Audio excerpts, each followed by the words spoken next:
Barbie for Tessa update. Ang post ni Barbie sa kanyang Instagram for 9 yung basic na endorsement ni Barbie. Ito yung video. Hi guys, it's me, Barbie. Yun, no? Alam nyo ba, this September 26 to 28, merong super brand day ang 9 Young Basic. Super brand day. In sobrang daming deals and discounts, perfect chance ito para mag-stock up ng kanilang premium collagen. Ako mismo, I really trust 9 Young Basic.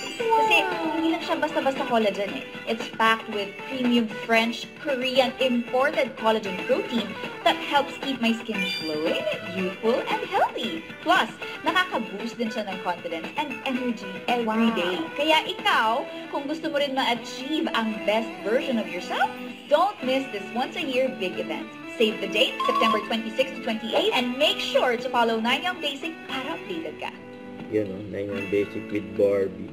Ito pa yung mga bihandas ni Barbie sa Beauty Empire. Ang tawa-tawa pa nga si Barbie. Kasi pa, naligo pa nga sa ulam si Barbie. Baka magpasakit ka dyan. Nakagaon pa nga si Barbie. Ayan naman naliligo sa ulam. Grabe yung eksena sa Beauty Empire eh. Don't forget to subscribe, click the notification bell for more updates. This is Richard the Action Vlog. Stay tuned for more videos. See ya.